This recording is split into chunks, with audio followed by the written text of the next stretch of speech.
신사고 국어 담화 상황과 문법 요소 수업하도록 하겠습니다. 자습서로는 104페이지예요. 자, 여러분 담화 상황이라는 말이 이제 좀 낯설 수 있어요. 일단 우리 말의 최소 단위가 혹시 뭔지 아시는 분? 뜻을 지닌 말의 최소 단위. 히읗, 시옷 뭐죠? 형태소. 얘들아, 형태소는 이제 더 이상 쪼갤 수 없는 뜻을 지닌 말의 최소 단위야. 그 다음에 그 형태소들이 모이면 이제 자립성을 가진 말이 돼요. 뜻을 지니고 혼자 쓸 수 있는 말을 혹시 뭐라고 하게요? 형태소가 모이면 단어가 되는 거예요. 그런데 단어들이 이 세상에 너무 많으니까 걔를 공통된 것끼리 묶었어. 그게 이제 품사 분류가 되는 거예요. 단어를 묶으면 품사가 되는 거야. 이해됐어요? 그 다음에 이제 그 단어들이 모여서 어절을 만들고 구를 만들고 절을 만들고 결국에는 문장을 만드는 거거든요. 이렇게 해서 말이 만들어졌어. 하나의 완결된 단위인 문장이 만들어졌어요. 그럼 이제 내가 문장을 만들어서 실제로 발화를 하겠죠. 자, 이렇게 실제로 말하는 사람을 뭐라고 할까요? 화자라고 합니다. 말하는 사람 화자. 그 다음에 혹시 듣는 사람은 뭐라고 할까요? 오, 청자. 그 다음에 발화된 문장이 있을 수 있고요. 얘네들을 둘러싼 상황이 있을 수 있어요, 여러분. 상황이란 말이 잘 이해가 안 될 수 있는데 상황은 그냥 공적인 상황, 사적인 상황 이렇게 생각해도 좋을 것 같아요, 여러분. 우리 선생님도 지금 수업 시간에는 경어를 쓰고 있잖아요. 왜냐? 공적인 시간이니까. 그 다음 너네가 이제 개별적으로 나한테 찾아와서 내가 너네랑 얘기하면 당연히 낮춤말을 쓰겠죠? 그거는 사적인 상황이니까. 그죠? 그래서 공적인 상황, 사적인 상황에 따라 이렇게 상황에 따라서요. 내가 내뱉는 말이 달라질 수 있어요. 그게 바로 문법 요소예요, 여러분.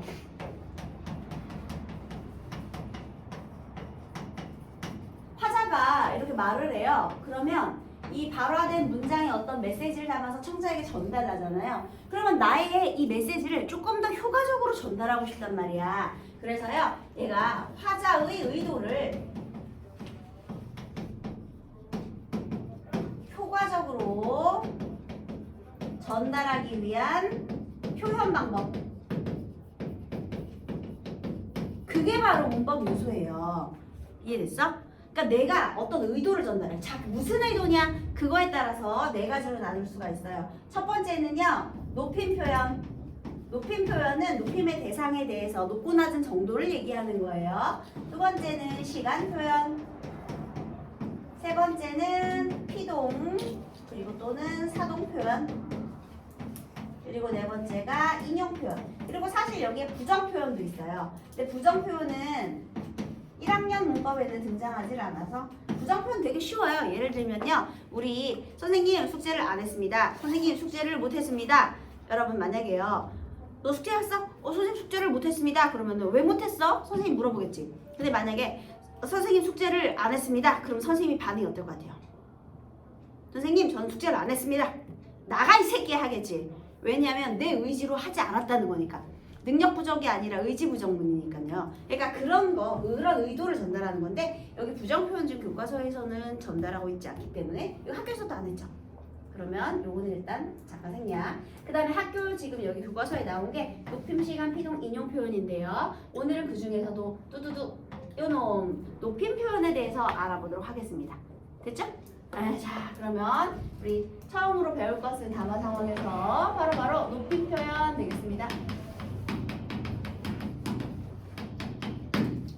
자, 우리 자습서로는요, 우리 106페이지인데요. 문법 요소는 화자가 자신의 의도를 상황에 맞게 표현하도록 도와주는 언어 요소 중 하나이다. 그래서 의도를 전달하는 겁니다. 따라서 정확하고 효과적으로 표현하기 위해서 우리말의 문법 요소를 이해해보자. 이렇게 됐습니다. 자, 이제 이거 잠깐 지울게요. 자, 높임 표현에 대해서 알아볼 건데요. 우리 선생님이랑 같이 이론 정리하고 교과서를 다시 살펴보도록 하겠습니다.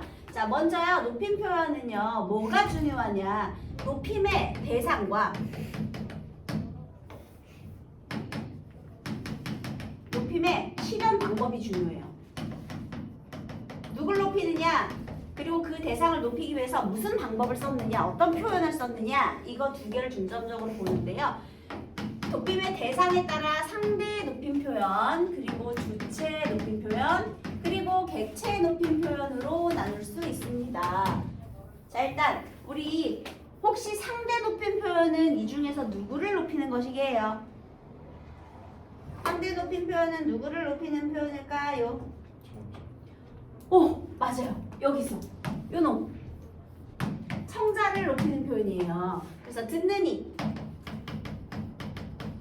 또는 청자를 높이는 표현. 그래서 이렇게. 자, 청자를 높이는 게 바로 상대 높임이고 듣는 상대를 높인다. 어렵지 않죠? 자, 그런데요. 이 상대 높임 표현을 혹시 어떻게 실현되는지 아시는 분?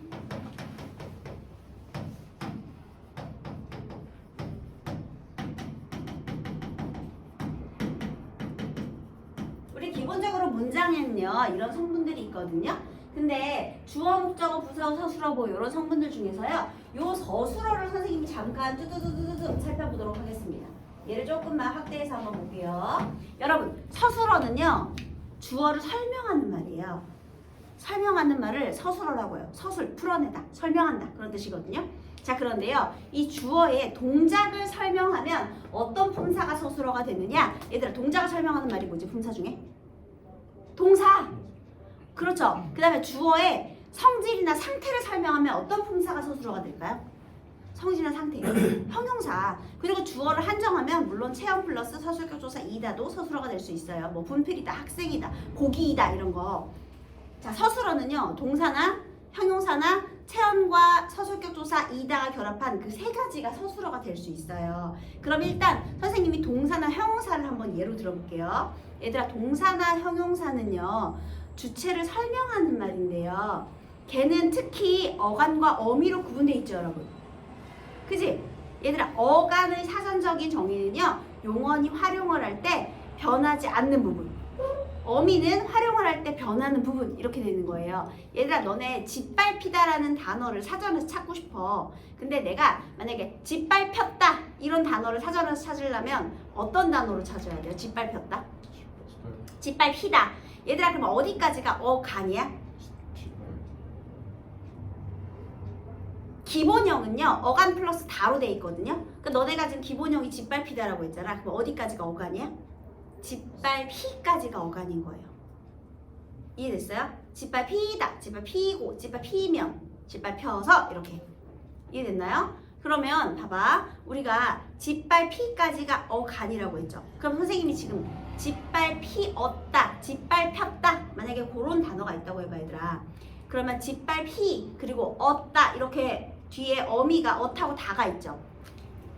자, 다시 서술어는요. 선생님이 여기 이렇게 좀 확대를 해볼게요. 이거 서술어예요. 얘가 어간 그리고 얘는 활용할 때 변하지 않는 부분이죠. 자, 그 다음에 여기가요. 선, 어말, 어미. 얘는 어말, 어미로 나눌 수 있어요. 얘가 변하는 부분인데요. 우리 얻다 중에서요. 다는 단어의 끝에 오면서 문장을 종결시켜버리죠. 평서형으로. 그래서 그런 거 어말, 어미. 그 다음에 다 앞에 네, 다 앞에 그거는 혹시 어떤 기능을 하죠? 짓밟힌다 대신 짓밟혔다 이렇게 엇을 붙이면 혹시 어떤 문법적인 의미가 추가되죠? 과거 시제가 추가되지. 그런 걸 결정하는 게 선어말 어미야. 이 말이요. 어말 어미 앞에 위치하는 어미. 그래서 선 어말 어미입니다. 어말 어미보다 먼저 온다는 거죠. 일단 위치가 이래요. 얘들아, 여기가 어간이고요. 뒤에 있는 건 어미야. 변하는 부분. 이렇게 있어요. 동사나 형용사는 어간과 어미로 되어 있죠. 여기가 어미야, 얘들아. 자, 여기까지 쫓아올 수 있나요? 어간과 어미로 나눈다. 일단 서술어는 이런 식으로 돼 있어요. 선어말 어미는 없을 수도 있어요. 예를 들면 가다 그러면 가다 이렇게 어말 어미만 있어. 선어말 어미는 있을 수도 있고 없을 수도 있는 거야. 그리고 선어말 어미는요. 얻겠다 하면은 두 개가 결합할 수 있어요. 얻도 있고 겟도 있고 다도 있잖아. 그러면 얻겟 그리고 다 이렇게 되는 거거든요. 선어말 어미가 두 개 다 와도 돼요. 자, 그런데 여러분 다시 우리 지금 상대 높임하고 있거든요. 상대 높임에서요. 듣는 사람을 높이는 방법은요. 일단 첫 번째 선생님 내가요 이렇게 말 안 하지 얘들아. 너네가 선생님한테 얘기할 때 그러면 선생님 내가요 대신 나 대신 뭘 쓰죠? 제가요. 그래서 화자 자신을 낮추는 표현.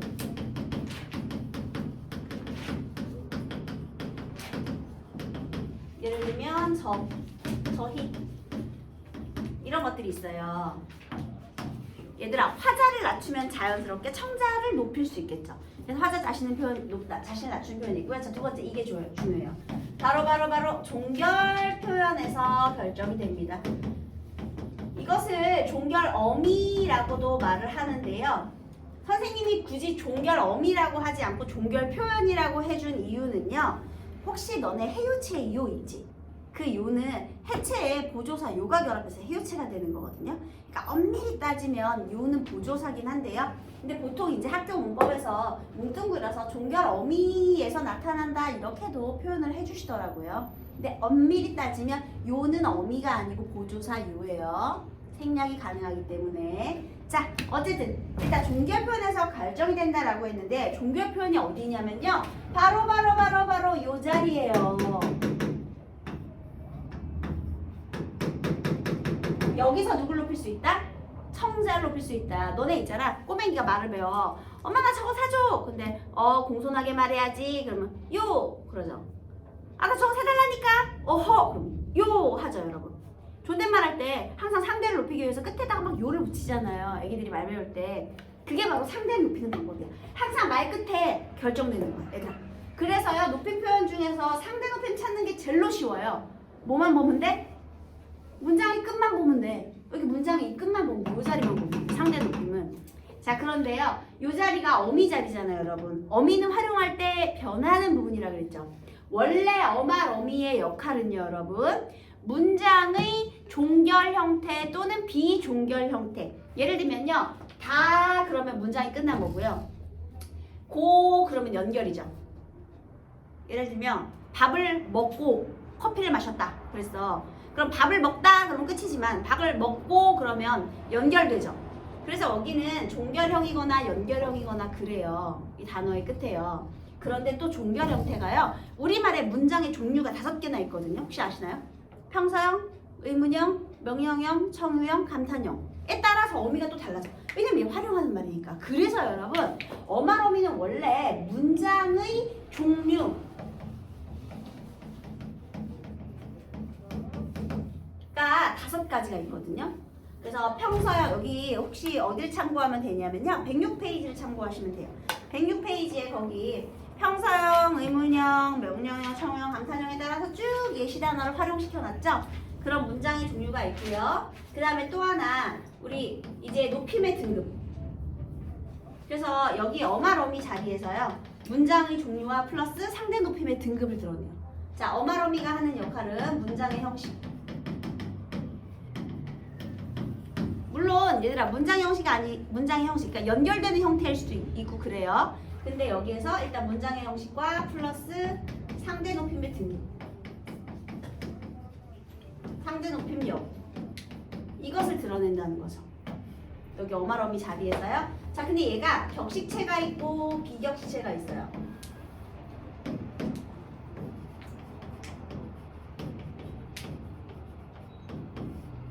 자, 격식체의 종류에는 뭐가 있느냐면요. 하십시오체, 하오체, 하계체, 헤라체.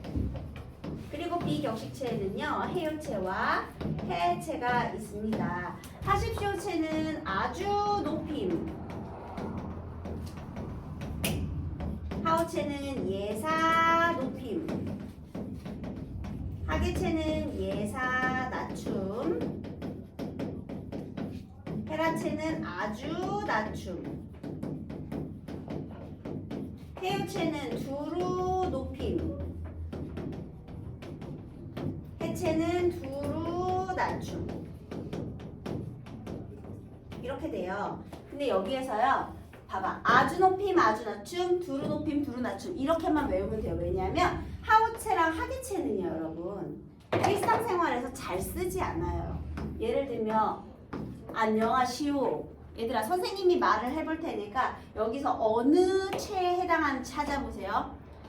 어서 좀 들게. 무슨 체계? 그래 하계체. 우리 모국어잖아. 다 알아. 안녕히 계십시오. 뭐게? 안녕히 계십시오. 하십시오 체지. 그지. 집에 갑니다. 에? 집에 갑니다. 갑니다. 비웁니다. 하십시오 체지. 비웁니다. 집에 갑니다. 얘들아 숙제를 합니다. 집에 갑니다. 이런 거 다 하십시오 체요. 야 니네 우리나라 사람 맞지? 우리나라 잘한 거 맞아요? 혹시 외국에서 살다 오신 분? 괜찮아요. 근데 참고할게요. 태어나기를 다 우리나라에서 태어나신 거 맞나요? 근데 집에 갑니다. 하십시오 체인 거 모르다고? 큰일 났네. 얘들아 어렵게 생각하지 마. 너네가 알고 있는 그대로 하면 돼요. 자, 그 다음에 여러분 여기 하십시오 체는 금방 알고요. 해요 체는 더 금방 알아요. 안녕히 저 가요 어때요? 저 가요 해요 체죠. 해요 체는 그냥 다 무조건 뭐로 끝나야 돼? 요로 끝나야 돼. 그래서 그냥 해요 체 찾는 건 너무 쉬워요. 그 다음에 해체는요, 해요체에서 요를 빼면 돼요. 다시 말하면 말 끝에 요를 붙일 수 있으면 해체가 돼요. 잘가 무슨 책이? 잘가 해체예요. 왜냐면 가요 되잖아. 나 간다 무슨 책이? 안 돼요. 간다 요 돼야 안 돼. 그럼 무슨 체야? 헤라체. 헤라 여기가 지금 명령형의 형태를 이렇게 이름으로 정해놔서 그런데요. 이게 다로 끝나는 문장이 다 헤라체예요. 그러면 너 어디 가니? 이건 뭐예요? 어디 가니? 무슨 체야? 얘들아 일단 어디 가니? 높이지 않았죠? 그러면 헤라체가 해체 중 둘 중 하나거든요. 헤라체지. 왜냐면 요 못 붙잖아. 어디 가니? 요 안 되잖아 얘들아. 그러니까 높임말인지 낮춤말인지 봐봐. 그 다음에 하십시오 체하고 해요체는 구분이 금방 돼요. 왜냐면 요가 붙을 수 있으니까. 그럼 낮춤말이면 헤라체하고 해체가 동급이거든요. 그러니까 지금 봐봐. 하십시오 체하고 해요체가 똑같고요. 그 다음에 헤라체하고 해체가 똑같은 거예요. 선생님 하오체, 하게체는요 잘 안 써. 그러하오. 평소에 이런 말 누가 해, 그지? 그러게나 이런 말 안 쓰잖아요. 얘는 있잖아요. 하오체는 편집글에나 가끔 등장해. 안녕하시오 이런 거. 그 다음에 하게체는 어디에 등장하냐면요. 장인 장모체라고도 하는데요. 이게 그 장인 장모한테 인사를 가면 사위한테 서로 낯가리잖아. 그러면 좀 들게 뭐 이런 식으로 말을 할 수 있어요. 근데 잘은 쓰지 않는 별투예요. 그래서 얘는 잘 안 쓰고요. 그러면 이제 봐봐. 아주 높이고 아주 낮추는 말 격식체의 하십시오체와 헤라체, 그리고 비격식체의 해요체와 해체가 있는 거예요. 근데 구분을 할 때 어디를 가느냐 이거는 뭐게요? 가느냐 헤라체죠. 가느냐 요 안 되니까. 이제 알겠니 얘들아? 그럼 그렇게 하자 이거는요 헤라체지. 왜냐면 하자 요 안 되니까. 이해되셨나요? 그러면 안 되지 이건 해체지. 그러니까 요가 붙을 수 있으니까 해체죠. 안 되지요? 이거 되니까요. 그죠? 이제 구분할 수 있겠죠. 자, 그러면 이제 여기 다 구분했어. 그러면 이제 여러분들이 제일 헷갈리는 게 뭐냐? 여러분의 머릿속에 왠지 격식체는 높임말이라는 착각이 있어요. 그냥 느낌에 격식체는 높여야 된다는 생각이 있어. 근데 얘들아, 격식체 중에서도 높임말, 낮춤말이 있고요. 비격식체 중에서도 높임말, 낮춤말이 있죠. 헤라체는 격식체예요, 여러분. 그러면 봐봐. 우리 집에 간다. 이거 격식체야, 비격식체야? 이제 헤라체라는 말 대신 격식체, 비격체로 바꿔볼게요. 너 집에 가냐? 이것도 격식체야. 헤라체니까. 헷갈리지, 얘들아? 그래서 여러분들이 시험 볼 때 헤라체도 격식체다. 여기 절대 이거를 까먹으면 안 돼요. 만약에 낮춤말로 비격체 얘기하면 나 가 이렇게 해야지. 집에 가냐 하지 말고 어디 가? 이렇게 해야죠. 이해됐나요? 그래서 헤라체도 격식체다라는 걸 절대로 잊지 마십시오. 이렇게 말을 해도 니네가 문제를 풀 때 항상 실수하는 것 중에 하나예요. 그래서 나중에 이제 문제, 이거 진도 나오고 나서 문제를 많이 풀어봅시다. 일요일 보충도 나오시고요. 자, 그 다음에 또 하나. 여기서 다른 거는 다 여러분의 이제 모국어과자의 직관대로 가면 되는데 요거 딱 하나 조심해야 될 거 있어요. 바로 뭐냐면 만약에 있잖아요. 배가 너무 고픈 거야. 그래가지고 니네가 밥 먹고 합시다 그랬어요. 밥 먹고 합시다. 얘들아 밥 먹고 합시다. 비읍시다거든요. 근데 여러분 할아버지한테 밥 좀 먹고 합시다 이거 가능해요? 왜 그러냐면 걔는 아주 높임체가 아니기 때문이에요.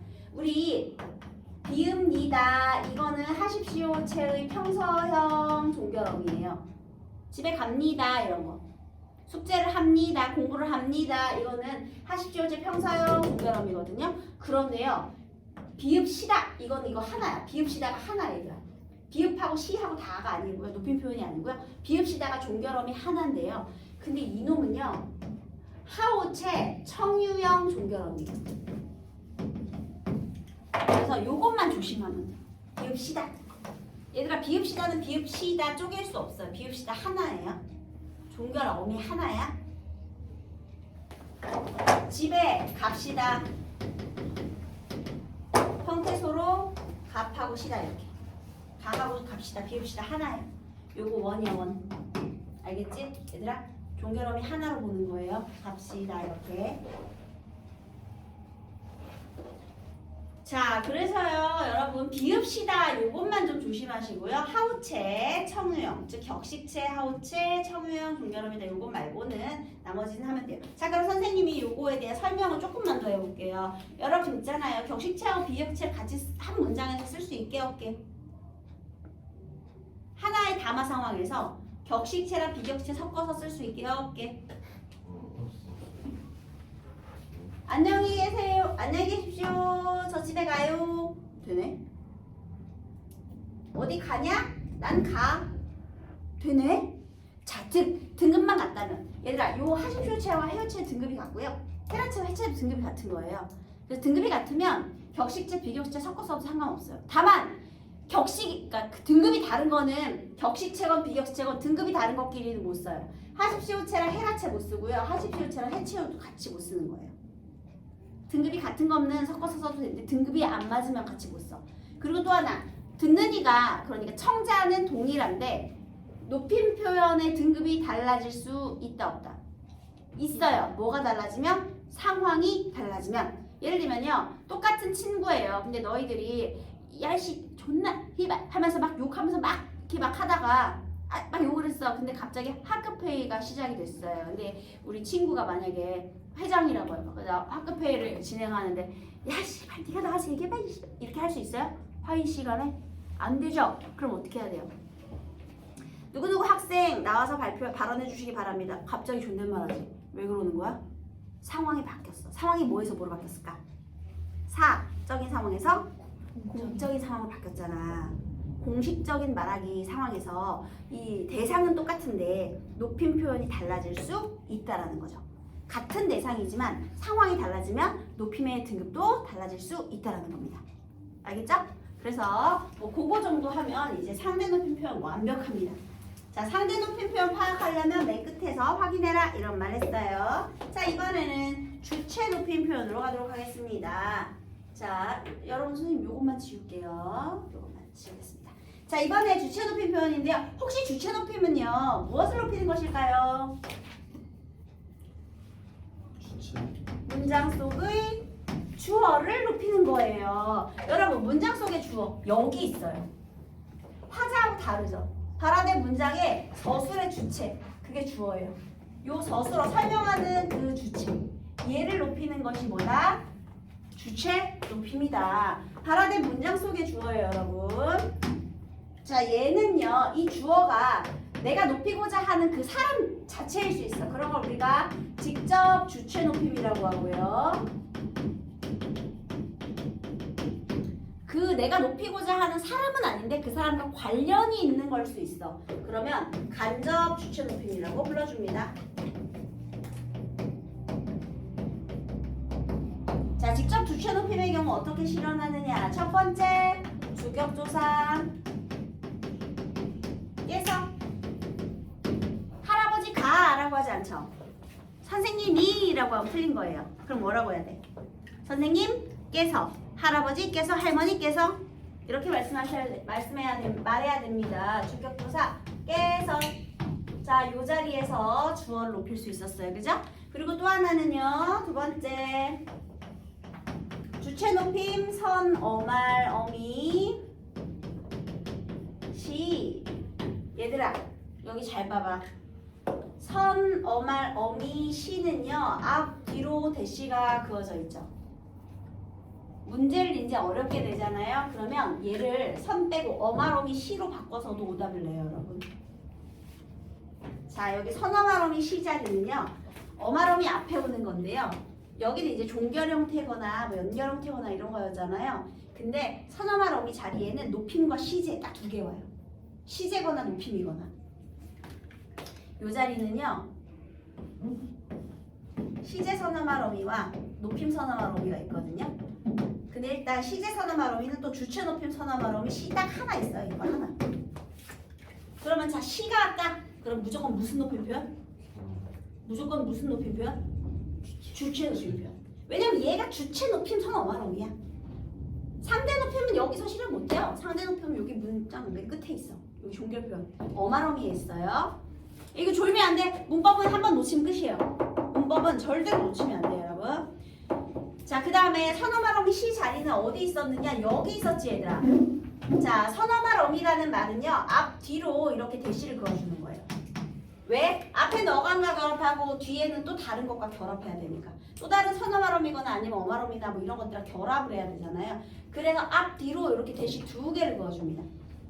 어말 어미는 어떻게 하는지 알아요? 선생님이 아까 비읍니다 이렇게 했지. 앞에만 그어줬지. 이건 어만이니까. 여기 뒤에는 없어도 되니까. 어말 어미는 이렇게 앞에만 그어주고요. 선어말 어미는 앞뒤로 그어주는 거예요. 자, 그래서 이렇게 선어말 어미 시를 썼어요. 예를 들면은요. 가다 대신 가시다 이런 말 쓰죠. 그런 거. 자, 그 다음 세 번째는요. 이번에 단어 자체가요. 높임의 의미를 가진 특수 어휘인 경우가 있어요. 얘는 명사인 경우도 있고요. 그 다음에 용언인 경우도 있는데요. 특히 용언의 어간이라고 하겠습니다. 여러분 잘 보세요. 할아버지께서는 연세가 많으시다 이런 문장 한번 해볼게요. 얘들아 많다 뭐가 많아? 연세가 많죠. 여러분 많다 서술어 연세가 뭐예요? 연세가 뭐야? 주어잖아. 연세가 많다 주어잖아. 연세가 주어 많다 서술어지. 주어 서술어 그지? 이가 붙는 게 주어죠. 그죠 여러분? 얘들아 연세가 많아. 근데 연세는 할아버지의 연세기 때문에 높여준 거죠. 근데 사실 원래 나이라는 단어 있는 거 아시죠? 근데 나이라는 단어 대신 연세라는 단어를 썼어요. 왜? 할아버지의 나이기 때문에. 그러면 봐봐. 명사를 사용해서 주체인 할아버지께서를 높여준 거죠. 여러분 할아버지께서는 연세가 많으시다라는 문장은요. 전체 문장의 주어는 할아버지께서예요. 그리고 연세가 많으시다가 서술절이야 얘들아. 너네 옛날에 서술절이라는 문장 배웠잖아. 전체 문장의 주어가 할아버지께서 그 다음에 연세가 많으시다가 전체 문장의 서술어. 자, 그 다음에 그 서술절을 살펴보면 주어 서술어 연세가 많다 이렇게 되는 거죠. 연세가 많으시다. 이해됐어요? 자, 그래서 이렇게 명사를 통해서도 주체를 드러낼 수 있고요. 그 다음에 용언의 어간이라는 말을 썼어요. 자, 여러분 여기입니다. 바로 요 자리예요. 단어 자체가 아예 주체를 높이는 단어일 수 있어요. 자, 주체 높임과 관련된 단어가 뭐가 있느냐? 얘들아, 할아버지께서 지금 댁에 있으시다 안 돼요. 뭐라고 해야 되게? 계시다. 여러분 여기서 또 조심해야 될 거 있어요. 계시다는요. 계시다는 기본형이 계다니?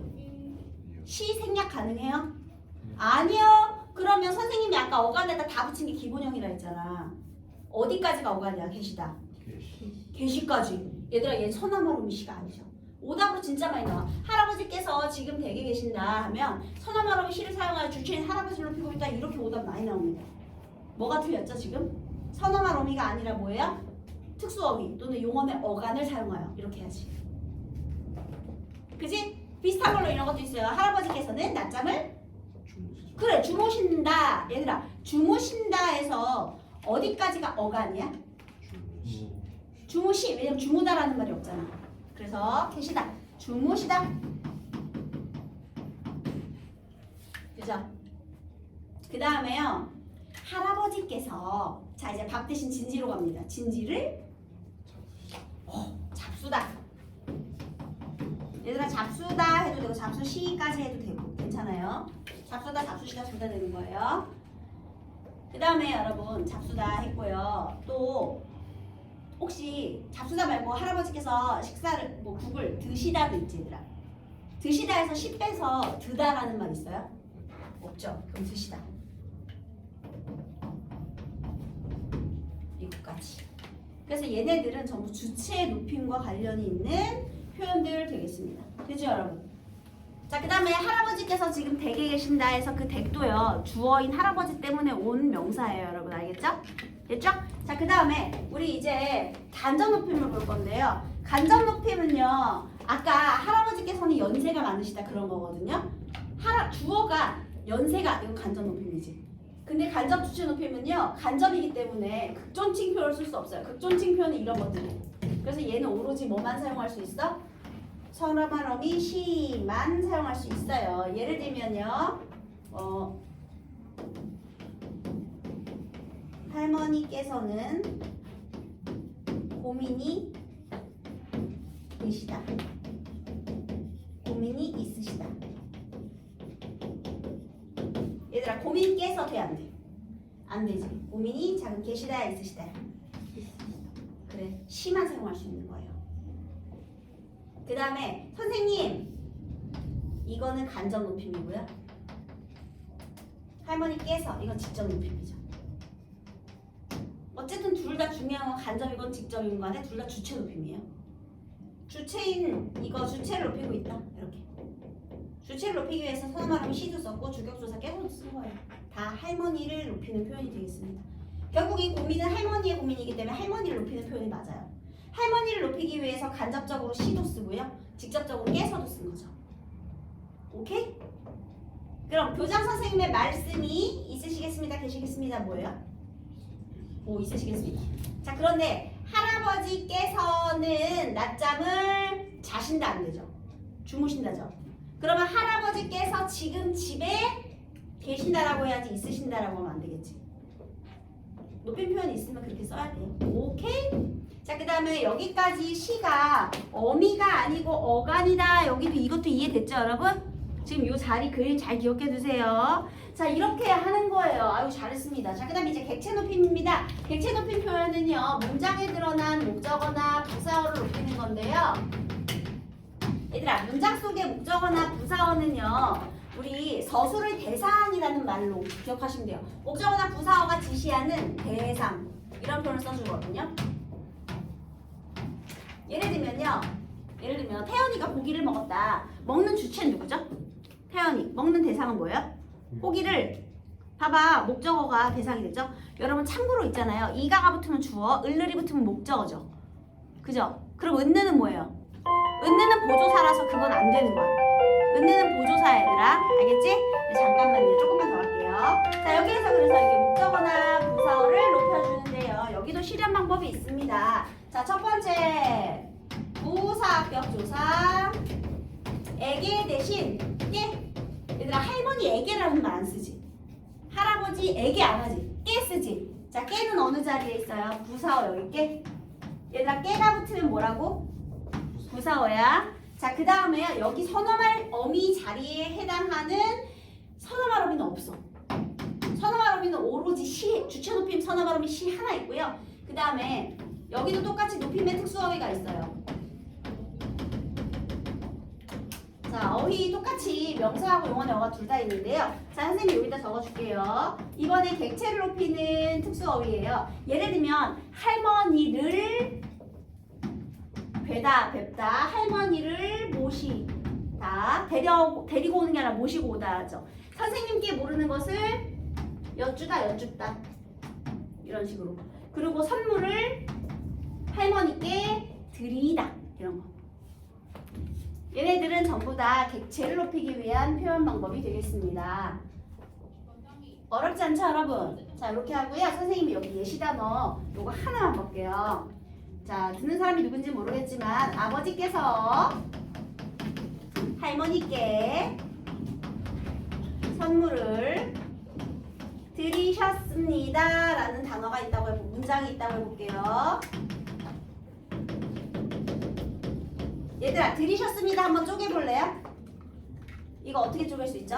드리다에다가 시 그리고 그리고 습니다 이렇게 쪼개는 거예요. 드리시었습니다 이렇게. 오케이? 얘들아, 여기 상대 높임 썼어 안 썼어? 어디만 보면 된다고? 상대 높임? 여기만 보면 돼. 상대 높임 썼지? 아마 듣는 사람은 아마 할머니 아니겠습니까? 뭐 누군지는 나오지 않았지만 어쨌든 창자 높였어요. 그죠? 자, 그 다음에 여기서 자 높여야 될 대상 한번 찾아볼래요? 누굴 높여야 될까? 아빠 높여야 되겠죠? 그러면 얘 주어지. 자, 주체인 아버지를 높이기 위해서 뭘 썼어요? 주격조사 깨서. 그리고 또 아, 이거 주어 아니잖아. 어순 과거시지.